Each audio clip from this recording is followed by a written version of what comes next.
Good morning. आज बाबा हम बच्चों को उन्नति के लिए, सेल्फ प्रोग्रेस के लिए अलग अलग युक्ति प्रयुक्तियां शेयर कर रहे हैं। कभी कभी ज्ञान में ऐसे लगता है कि आगे बढ़ रहे हैं, तो कभी कभी ऐसे लगता है कि पीछे जा रहे हैं। तो कभी ऐसे भी फील होता है कि जहां थे वहीं के वहीं हमारा प्रोग्रेस रुक गया है। न आगे बढ़ रहे हैं, न पीछे हट रहे हैं, लेकिन उन्नति नहीं हो रही है।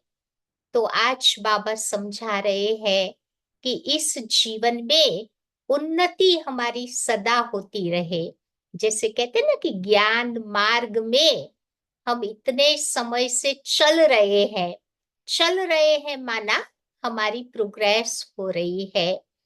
तो हमारी उन्नति होती रहे, उसके लिए बाबा आज कई बातें हमारे ध्यान पे खिंचवा रहे हैं। पहली बात बाबा कहते हैं कि हमारे जीवन में एक तो सेल्फ अंडरस्टैंडिंग चाहिए। पूरी पूरी खुद की समझ कि भाई मैं आत्मा बाबा के पास इसलिए आई हूँ। मुझे ही परफेक्ट बनना है, मुझे ही कर्मातीत बनना है, मुझे ही अपनी संपूर्ण अवस्था को प्राप्त करना है। अगर ये बात अंदर में पक्की होगी ना, तो फिर हम देखते रहेंगे कि भाई कहाँ तक मेरी प्रोग्रेस हो रही है, कौन कौन सी मेरे जीवन में कमियां है, कमजोरियां है। उसको योग में बैठ करके अंतर्मुखी बन करके उसकी तरफ हमारा अटेंशन जाएगा। तो पहले पहले तो ये समझ मुझे रखनी है। दूसरी बात बाबा कहते हैं कि इस ज्ञान में जो भी हमारी दादियां हैं, जो भी हमारे सीनियर्स है, ये हमारे आगे एक बहुत अच्छे एग्जाम्पल्स है। तो उन आत्माओं से मुझे पॉजिटिव इंस्पिरेशंस लेनी है। जितनी जितनी उन आत्माओं से हम प्रेरणा लेते रहेंगे, उनके अनुभवों को सुन करके हम उन बातों को अपने जीवन में उतारते रहेंगे, उतनी उतनी हमारी प्रोग्रेस, उन्नति होती जाएगी। क्योंकि अच्छी आत्माओं के संग में रहो तो डेफिनेटली उसका रंग हमारे पर चढ़ता ही है। फिर बाबा कहते हैं कि मुरली रूपी जो आईना बाबा हमें रोज सवेरे सवेरे देता है ना, उसमें अपने आप को देखना है। रोज अपने आप से ये प्रश्न पूछना है कि ये जो गीता का ज्ञान बाबा सुना रहे हैं, तो मुझ अर्जुन ने कहाँ तक उस ज्ञान को पहले अपने जीवन में धारण किया है। क्योंकि कहते हैं ना कि भगवान ने गीता का ज्ञान अर्जुन को सुनाया। तो अर्जुन का मतलब क्या होता है? जो ज्ञान को अर्जन करने वाला है, धारण करने वाला है। तो ऐसे भगवान का सच्चा सच्चा अर्जुन बन करके कहाँ तक उस ज्ञान को हमने प्रैक्टिकल लाइफ में धारण किया है, ये बात हमें रोज रोज ज्ञान के दर्पण में देखते रहने से हमारी उन्नति होती जाएगी। फिर बाबा कहते हैं कि हमारे अंदर डीप रियलाइजेशन भी चाहिए, महसूसता की शक्ति। चलो अंदर में महसूस कर लिया कि भाई ये परिवर्तन मुझे अपने जीवन में लाना है। तो वो महसूसता की शक्ति जब जीवन में आ जाती है ना, तो फिर अपने आप वो परिवर्तन होता जाता है। क्योंकि कई बार हम अपनी कमी कमजोरियों को महसूस ही नहीं करते हैं, जिस कारण उसको एक्सेप्ट ही नहीं किया, तो फिर वो बात हमारे जीवन से दूर नहीं होगी। तो जितनी जितनी ये डीप रियलाइजेशन की शक्ति होगी, उतनी हमारी प्रोग्रेस होती जाएगी। फिर डीप रियलाइजेशन करके मुझे कांस्टेंट पुरुषार्थ भी करते रहना है, जागरण की अवस्था में रहना है। कई बार रियलाइज करके हमने उस बात को छोड़ दिया, उस कभी कमजोरी को छोड़ दिया, तो वो हमारे जीवन से जाएगी नहीं। उसके लिए कांस्टेंट हमारा पुरुषार्थ चाहिए, उस कमी कमजोरी को दूर करने का। फिर पापा कहते हैं कि उसके बाद की वो अवस्था है, वो है डिटर्मिनेशन, कि चलो मैंने रियलाइज तो कर लिया, लेकिन उसके बाद दृढ़ता हमारे जीवन में चाहिए। कहते ना कि determination is the key for success.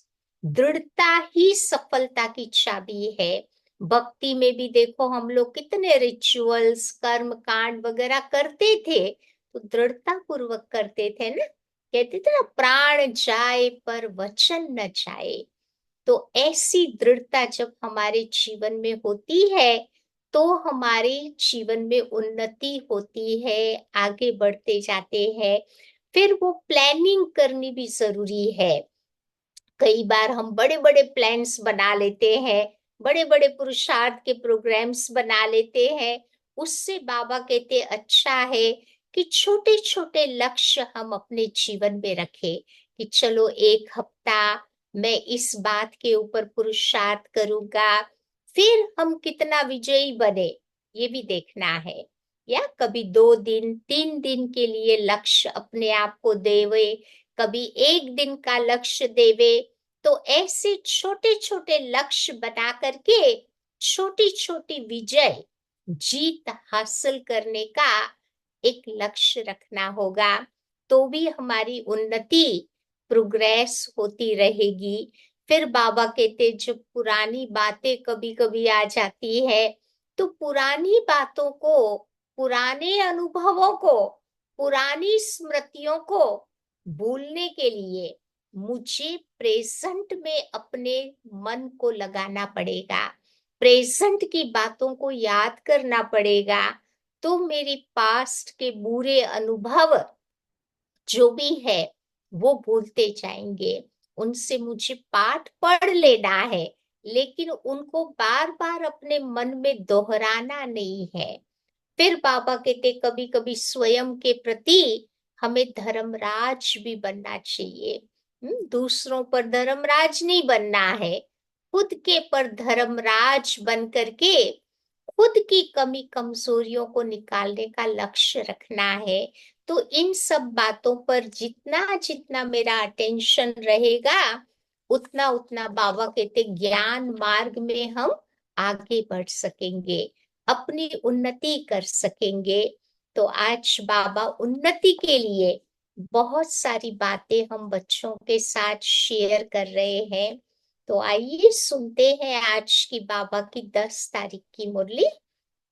बाबा कहते मीठे बच्चे, अब सतो प्रधान बनकर घर जाना है, इसीलिए अपने को आत्मा समझ निरंतर बाबा को याद करने का अभ्यास करो। अपनी उन्नति का सदा ख्याल रखो, आगे बढ़ते जावे, प्रोग्रेस होती रहे, उसका बाबा कहते ध्यान रखे। प्रश्न है, पढ़ाई में दिन प्रतिदिन आगे बढ़ रहे हैं या पीछे हट रहे हैं, उसकी निशानी क्या होगी? तो पापा कहते अगर पढ़ाई में आगे बढ़ रहे हैं तो फिर क्या होगा? उसका अनुभव जीवन में हल्केपन का अनुभव होगा। भारी नहीं बन जाएंगे, स्ट्रेस नहीं अनुभव होगा। बुद्धि में रहेगा कि ये शरीर तो छीछ ही है, इसको छोड़ना है, हमको तो अब वापस अपने घर जाना है। दैवी गुण धारण करते जाएंगे। अगर पीछे हट रहे हैं तो फिर चलन से आसुरी गुण दिखाई देंगे। चलते फिरते फिर बाबा की याद भी उनको नहीं रहेगी। उन्नति नहीं हो रही है तो फिर बाबा की याद नहीं रहेगी। वो फूल बन करके सबको सुख नहीं दे सकेंगे। ऐसे बच्चों को आगे चल करके साक्षात्कार होंगे, फिर बहुत सजाएं खानी पड़ेगी। फिर बाद में तो रियलाइज होगा कि बाबा हमें इतना प्यार से समझाते थे, फिर भी हमने पुरुषार्थ नहीं किया। तो अंदर में बाबा कहते वो रिपेंटेंस, पश्चाताप होगा। ओम शांति। तो बुद्धि में ये ख्यालात रहे कि हम सतो प्रधान आए थे, परम धाम से आत्मा आई थी तो सतो प्रधान आई थी ना। तो रूहानी बाप रूहानी बच्चों को बैठ समझाते हैं। यहाँ तो सब बच्चे बैठे हैं, कोई तो देह अभिमानी है, तो कोई देह अभिमानी भी होंगे, कोई सेकंड में देह अभिमानी, तो कोई सेकंड में देह अभिमानी भी होते रहेंगे। ऐसे तो कोई कह न सके कि हम सारा समय देही अभिमानी होकर बैठे हैं। नहीं, बाबा समझाते हैं कि कोई समय देह अभिमानी तो कोई समय देह अभिमान में भी आ जाते हैं। कभी बॉडी कॉन्शियस तो कभी सोल कॉन्शियस भी होते। तो अब बच्चे जानते हैं कि हम आत्मा इस शरीर को छोड़कर जाएंगे अपने घर। तो बहुत खुशी खुशी से जाना है ना। सारा दिन अंदर में चिंतन करते हैं कि हम शांति धाम जाए, क्योंकि बाबा ने तुम बच्चों को रास्ता बता दिया है। और लोग कभी इस विचार से नहीं बैठते होंगे, ये शिक्षा किसी को मिलती नहीं, ख्याल भी नहीं होगा। तुम बच्चे तो समझते हो कि ये है दुख धाम। अब बाबा ने सुख धाम में जाने का रास्ता बताया है। कौन सा रास्ता बाबा ने बताया है? तो जितना बाबा को याद करेंगे उतना संपूर्ण बन यथा योग्य शांति धाम में जाएंगे। उनको ही मुक्ति कहा जाता, जिसके लिए मनुष्य गुरु करते हैं।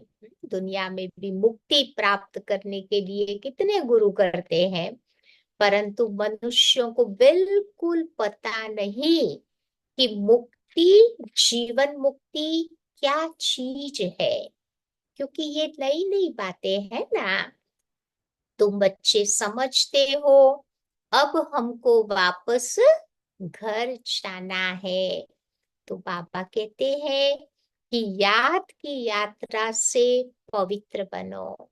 तुम पहले पहले जब आए थे, श्रेष्ठाचारी दुनिया में आए थे, उस समय तुम सतो प्रधान थे, यानी सतयुग में पहले पहले आए थे। तब हमारी आत्मा सतो प्रधान थी। कोई के साथ कनेक्शन भी पीछे होगा, जब घर में जाएंगे तब तो संबंध में आएंगे। तुम बच्चे जानते हो कि अभी ये हमारा अंतिम जन्म है। अब हमको वापस घर जाना है। अब पवित्र बनने के बगैर हम वापस घर नहीं जा सकेंगे। तो ऐसे ऐसे अंदर में बातें करनी चाहिए, क्योंकि बाबा का तुम बच्चों को फरमान है। कौन सा बाबा का फरमान है? कि बच्चे उठते बैठते चलते फिरते खाते पीते यही ख्यालात रहे कि हम सतो प्रधान आए थे और सतो प्रधान बनकर अब हमें वापस घर जाना है। तो सतो प्रधान बनना है एक बाबा की याद से, क्योंकि बाबा ही है पतित पावन। हम बच्चों को युक्ति बताते हैं कि तुम ऐसे ऐसे पावन हो सकेंगे। तो सारे सृष्टि के आदि मध्य अंत को तो बाबा ही जानते हैं, और कोई अथॉरिटी दुनिया में नहीं है। सारे सृष्टि चक्र को बाबा ही जानता है, क्योंकि बाबा सृष्टि चक्र में नहीं आते हैं। Is a separate from this cycle. तो फिर साइकिल का एक्यूरेट ज्ञान सुनाते। जो चक्कर में घूमते हैं वो तो एक्यूरेट बातें नहीं बता सकते। तो बाबा ही मनुष्य सृष्टि का बीज रूप है। भक्ति कहाँ तक चलती, ये भी बाबा ने तुम बच्चों को समझाया है। इतना समय है ज्ञान मार्ग, इतना समय है भक्ति। तो ये सारा ज्ञान तुम बच्चों के अंदर में टपकना चाहिए। जैसे बाबा की आत्मा में ज्ञान है, तो तुम्हारी आत्मा में भी ज्ञान है। शरीर द्वारा ज्ञान तुम बच्चे सुनते सुनाते हो। शरीर के बिगर तो आत्मा बोल न सके। इसमें प्रेरणा व आकाशवाणी की कोई बात ही नहीं है। भगवान वाच्य है तो जरूर मुख चाहिए, उसको भी तो रथ चाहिए ना। बाबा ऊपर में बैठा बैठा कोई आकाशवाणी नहीं करते हैं, परंतु धरती पर आकर के मुख के द्वारा बाबा ज्ञान सुनाते। अब गधे घोड़े के रथ तो नहीं चाहिए उसको। भगवान आएगा तो जरूर मनुष्य का रथ लेगा ना, गधे घोड़े के रथ में थोड़े आएगा। उसकी भाषा कौन समझेगा। तुम भी तो पहले समझते थे कि कलयुग अभी 40,000 वर्ष और चलना है। अज्ञान नींद में सोए पड़े थे, अब बाबा ने तुमको जगाया है। तुम भी तो पहले अज्ञान में थे ना, अभी ज्ञान मिला। तो अज्ञान कहा जाता है भक्ति को। तो अब तुम बच्चों को ये ख्याल करना है। कौन सा ख्याल करेंगे, जो आज की मुरली का सार है, कि हम अपनी उन्नति कैसे करें। इस ज्ञान मार्ग में अपनी प्रोग्रेस, उन्नति कैसे करें, कैसे उच्च पद पाए। अपने घर जाकर फिर नई राजधानी में आकर ऊंच मर्तबा भी पाए। तो उसके लिए बाबा ने तुम बच्चों को क्या सिखाया है, याद की यात्रा। अपने को आत्मा जरूर समझना है। हम सब आत्माओं का बाप है परमात्मा। तो ये तो बहुत सिंपल बात है ना, परंतु मनुष्य इतनी बात भी नहीं समझते। तुम समझाते भी हो कि ये रावण राज्य है, इसीलिए तुम्हारी बुद्धि भ्रष्टाचारी बन गई है। रावण राज्य में अनेकों को याद करते हैं ना, तो अनेकों को याद करते करते बुद्धि भ्रष्टाचारी बन गई। मनुष्य समझते हैं जो विकार में नहीं चाहते वो पावन है, जैसे सन्यासी है। तो बाबा कहते हैं वो तो अल्प काल के लिए पावन बनते। दुनिया तो फिर भी तो देखो पतित है ना। पावन दुनिया है सतयुग। पतित दुनिया में सतयुग जैसा पावन कोई हो नहीं सकता। वहां तो रावण राज्य ही नहीं है, वहां तो विकार की बात ही नहीं है। तो चक्र लगाते घूमते फिरते तुम्हारी बुद्धि में इन सब बातों का चिंतन रहना चाहिए। जो ज्ञान की अच्छी अच्छी बातें बाबा सुना रहे ना, वो याद रहनी चाहिए। बाबा में ये ज्ञान है ना। अब ज्ञान सागर है तो जरूर ज्ञान टपकता होगा। तुम भी तो ज्ञान सागर से निकली हुई ज्ञान नदियां हो। वो तो एवर सागर ही है, तुम एवर सागर नहीं हो। हम तो गागर है ना, नदियां है। बाबा इज अ एवर सागर, कभी फ्लक्चुएट नहीं होता। तो तुम बच्चे समझते हो हम सब भाई भाई है, तुम बच्चे पढ़ते हो। वास्तव में नदियों आदि की बात नहीं है। नदी कहने से गंगा जमुना आदि कह देते हैं, लेकिन तुम बच्चे तो बेहद में खड़े हो ना। हम सब आत्माएं एक बाप के बच्चे, आपस में भाई भाई है। फिर हमको ही वापस अपने घर जाना है, जहां से आकर शरीर रूपी तख्त पर विराजमान होते हो। तो आत्मा देखो बहुत छोटी है, साक्षात्कार होने से समझ ना सके। चलो आत्मा का कोई को साक्षात्कार भी हो गया, परंतु बाबा कहते समझ नहीं सकेगा।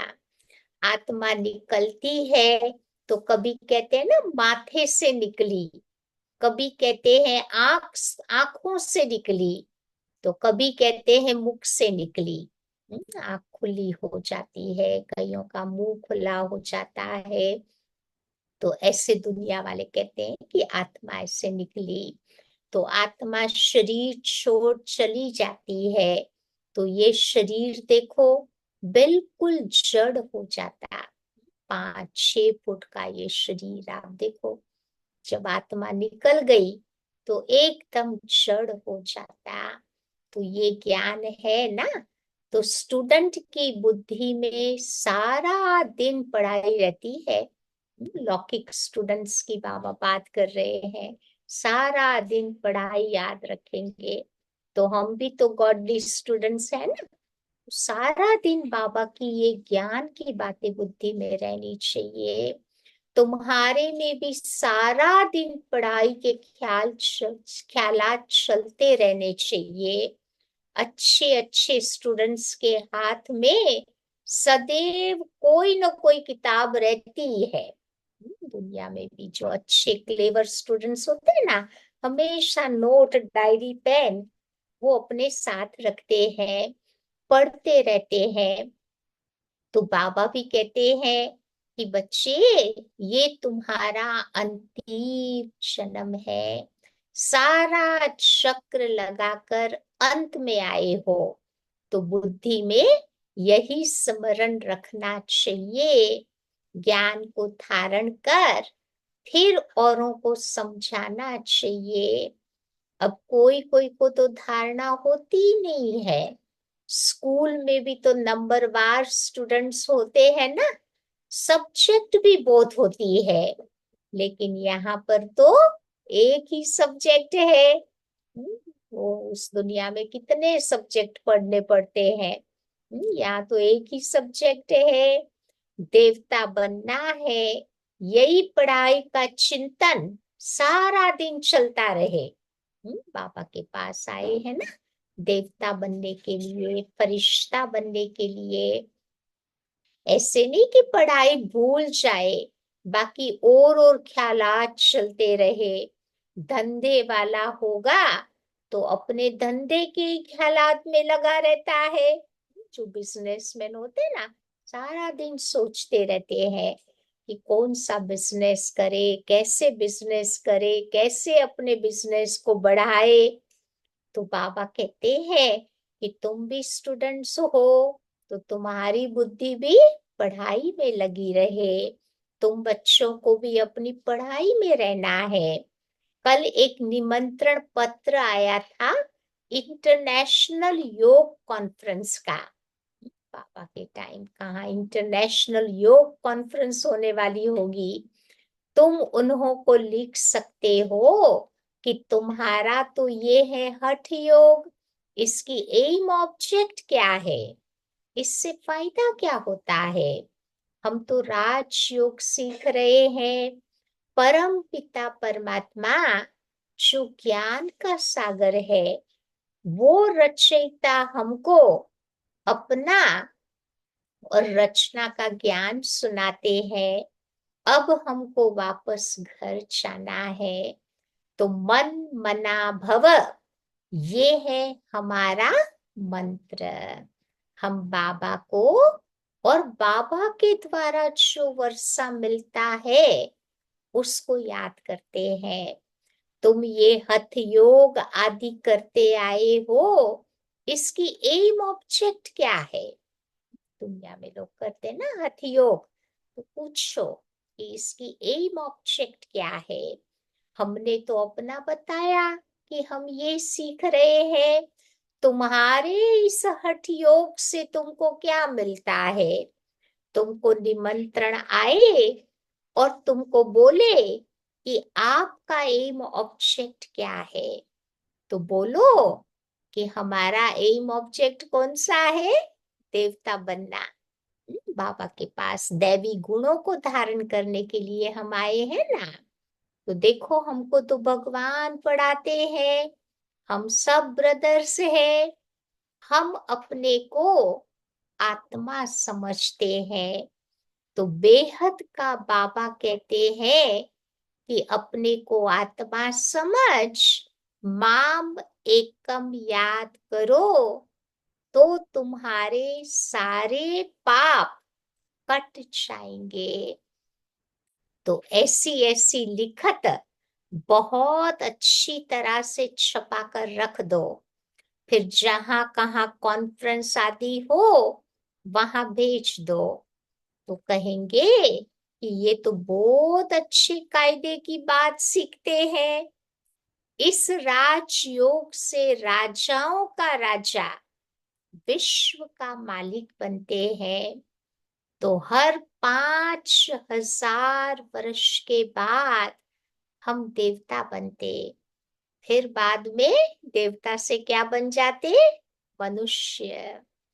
तो ऐसे ऐसे विचार सागर मंथन करके फर्स्ट क्लास बच्चों को लिखत बनानी चाहिए, बहुत अच्छी तरह से।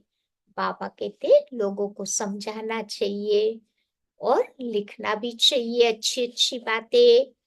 उद्देश्य तुमसे पूछ पूछ सकते हैं, तो ये छपा हुआ रखा हो कि हमारी एम ऑब्जेक्ट ही ये है। ऐसे लिखने से उनको टेम्पटेशन होगी, उनकी दिल होगी कि हम भी जा करके इन लोगों के पास जावे, इनकी बातों को सुने। तो इसमें कोई हठ योग व शास्त्रार्थ आदि करने की कोई बात नहीं। उनको शास्त्रार्थ का कितना अहंकार होता है। बाबा साधु सन्यासियों की बात करते हैं, शास्त्र पढ़ते हैं, तो अहंकार भी तो रहता है ना। वे अपने को समझते हैं शास्त्रों की अथॉरिटी, लेकिन वास्तव में वो है पुजारी। अथॉरिटी तो पूज्य को कहेंगे, जो देवता है ना उनको अथॉरिटी कहा जाता, पुजारी को क्या कहेंगे? तो ये क्लियर लिखना चाहिए कि हम क्या सीखते हैं। ब्रह्मा कुमारियों का नाम तो मशहूर हो गया है ना, भारत में तो बड़ा मशहूर हो गया है। 80% लोग एटलीस्ट ब्रह्मा कुमारियों को जानते हैं। जहां तहां जाओ, हमारा ड्रेस, हमारे बैजेस वगैरह देख करके ही लोग समझ जाते हैं कि ये ब्रह्मा कुमारियां हैं। तो बाबा कहते योग भी देखो दो प्रकार का होता है। एक होता है हठ योग और दूसरा होता है सहज योग। वो कोई मनुष्य सिखला न सके।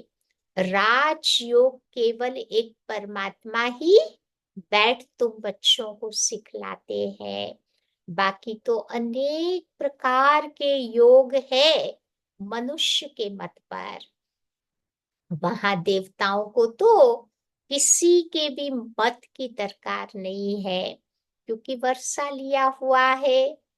संगम युग में बाबा से दिव्य बुद्धि का इन्होंने वर्षा लिया है, तो इनको कोई की मत की जरूरत नहीं होती। वो देवताएं अर्थात दैवी गुण वाले हैं। अब जिनमें ऐसे गुण नहीं, उनको असुर कहा जाता। तो देवताओं का राज्य था, फिर वो कहाँ चले गए? 84 जन्म कैसे लिए? तो ये सीडी के चित्र पर भी समझाना चाहिए।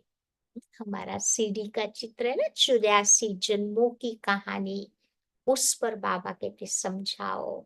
तो ये सीडी का चित्र भी बड़ा अच्छा है। जो तुम्हारी दिल में है वो इस सीडी में है।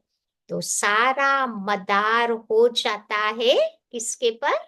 पढ़ाई के ऊपर। तभी तो पढ़ाई को कहते हैं सोर्स ऑफ इनकम, कमाई का साधन। तो ये है सबसे ऊंची पढ़ाई। ये पढ़ाई है दी बेस्ट। उससे ऊंची कोई पढ़ाई दुनिया में हो ही नहीं सकती। अब दुनिया नहीं जानती कि द बेस्ट पढ़ाई कौन सी है। इस पढ़ाई से मनुष्य से देवता डबल क्राउन बन जाते हैं।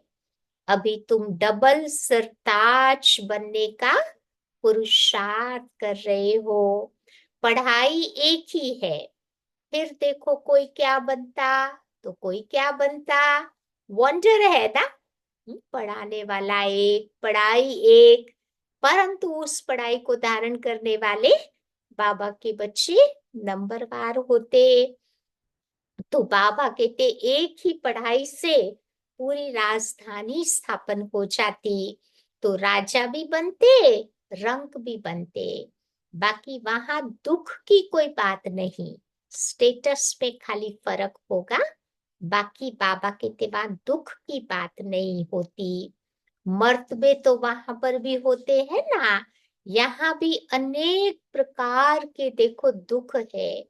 पेमन, बीमारियां, अनाज आदि नहीं मिलता, फ्लड्स आती रहती है, बल लखपति करोड़पति है, लेकिन फिर भी उनका जन्म विकारों से होता। धक्का खाया, मच्छर ने काटा, तो ये सब दुख ही तो दुख है। कलयुग में आप देखो कितने प्रकार के दुख है। तो बाबा कहते हैं, तभी तो इसका नाम रखा है रौरव नर्क। तो भी कहते हैं कि फलाना फलाना स्वर्ग पधारा है, रहते हैं ऐसे नर्क में। फिर कहते हैं कोई मरता है तो कहते हैं ना फलाना फलाना स्वर्ग पधारा। तो बाबा कहते हैं कि अरे स्वर्ग तो आने वाला है, फिर कोई स्वर्ग कैसे जाएगा? किसी को भी समझाना बहुत सहज है। अब बाबा ने ऐसे ऐसे निबंध दिया है, लिखना बच्चों का काम है। अब धारणा होगी तब तो बच्चे लिखेंगे ना। तो मुख्य बात बच्चों को समझाते हैं कि अपने को आत्मा समझो, क्योंकि अब तुम्हें वापस घर जाना है। हम सतो प्रधान थे तो खुशी का कोई पारावार नहीं था। अभी तो तमो प्रधान बन गए हैं, कितना सहज है। पॉइंट्स तो बाबा बच्चों को बहुत सुनाते रहते हैं।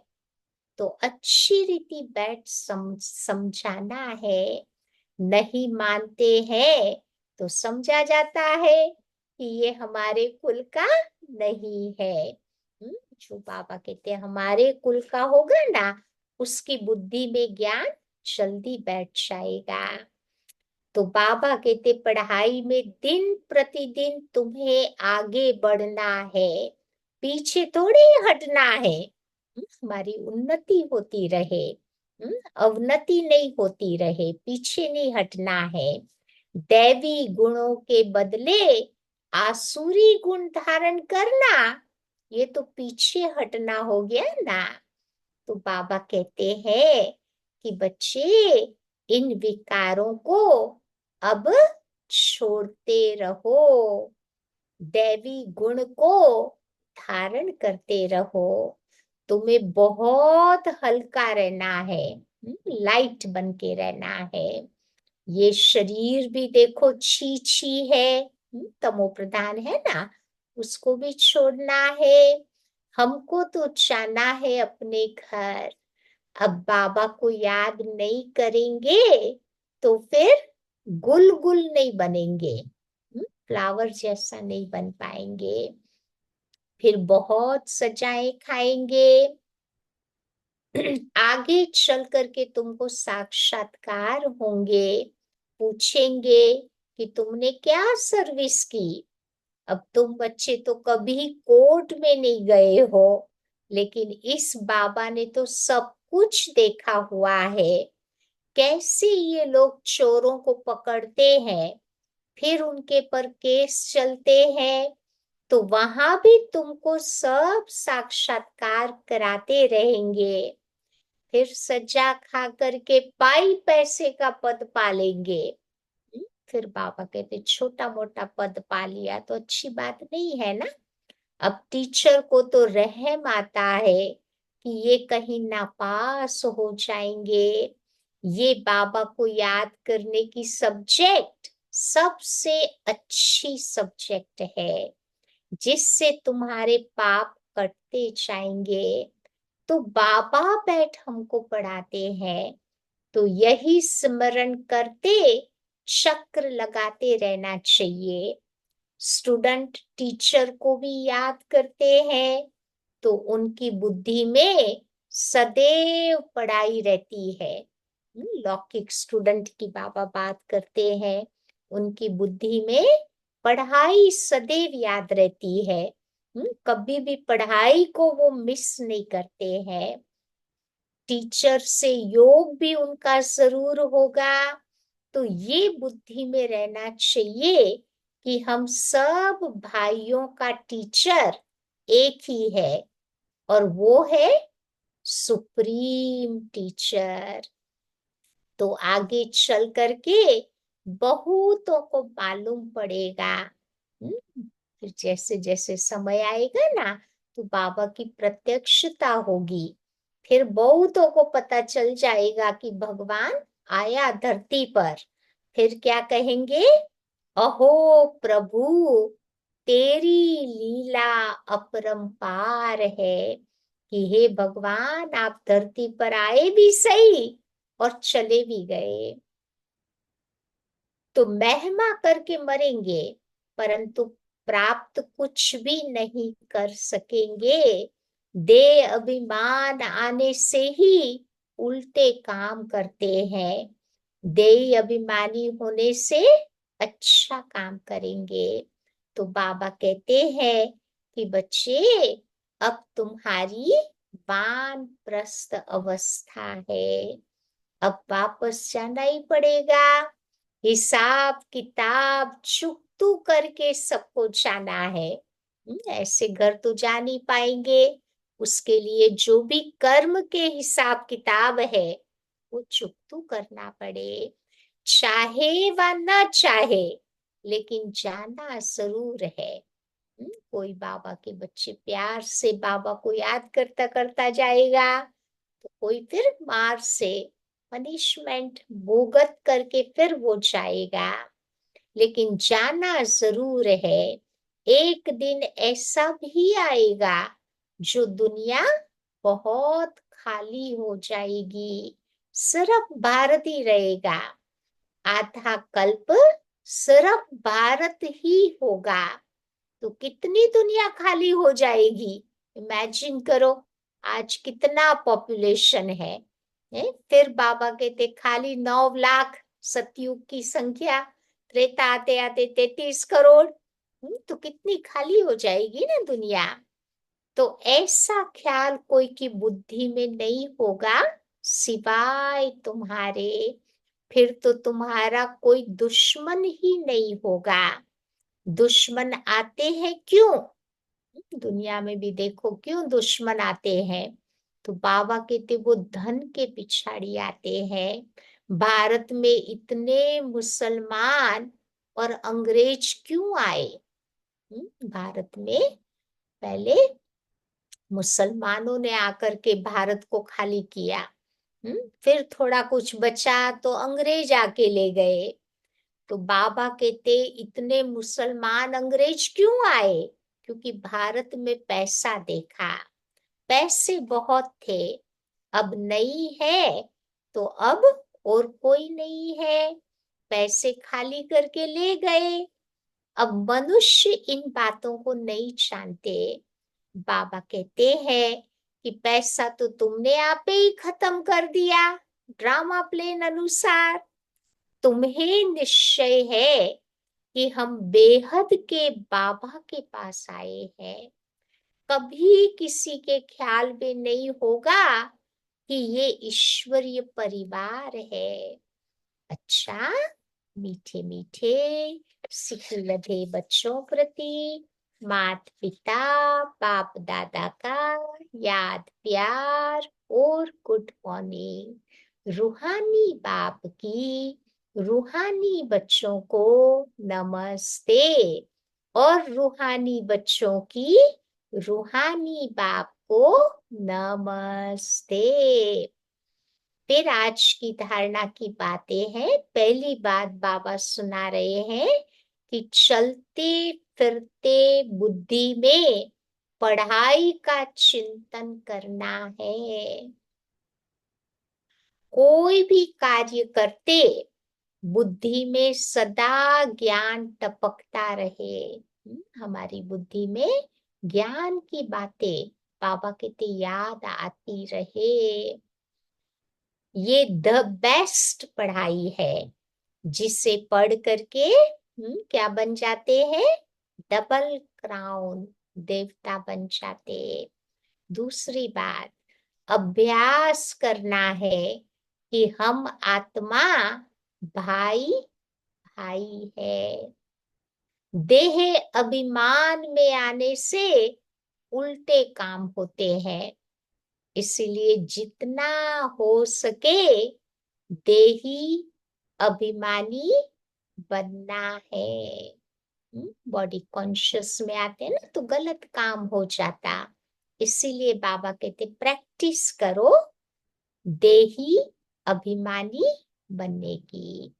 आज का वरदान है सत्यता की शक्ति द्वारा सदा खुशी में नाचने वाले शक्तिशाली महान आत्मा भव।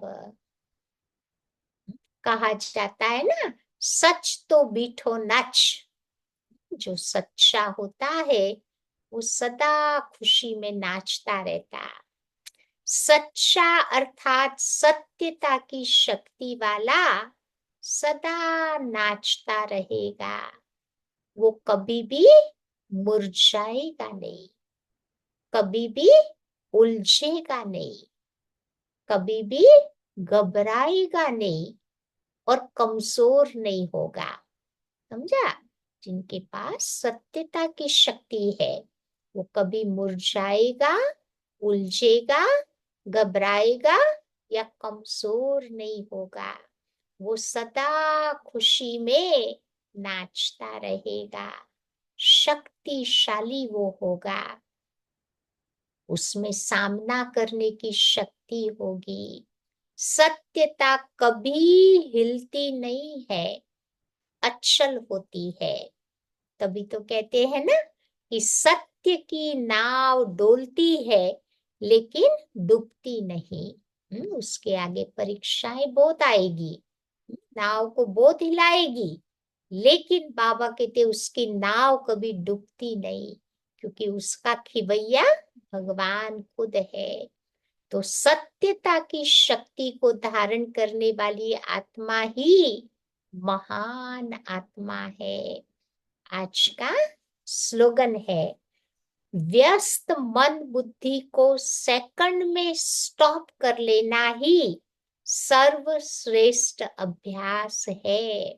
चाहे बुद्धि हमारी कितनी भी बिजी क्यों न हो, लेकिन एक सेकंड में उसको बाबा में लगा देना, ये बहुत अच्छा अभ्यास है।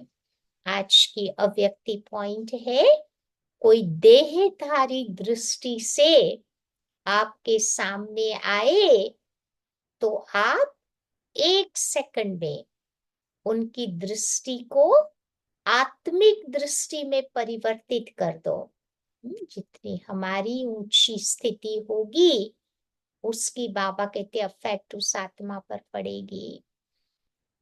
कोई गिराने की वृत्ति से व अपने संग दोष में लाने की दृष्टि से आपके सामने आए तो आप उनको सदा श्रेष्ठ संग के आधार से संग दोष से निकाल श्रेष्ठ संग लगाने वाला बना दो।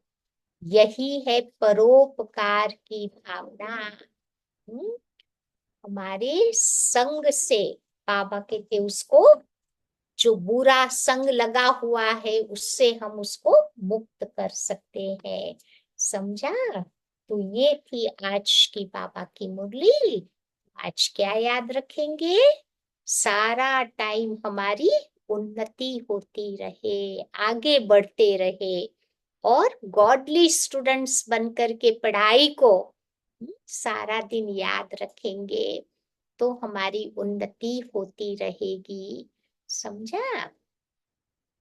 बाकी मैं अभी इस समय थोड़ा ऑकलैंड में मेरे को रुकना पड़ेगा क्योंकि जिम बाई को है ना हाथ में थोड़ा डैमेज हो गया है। उसको हाथ में वो काम कर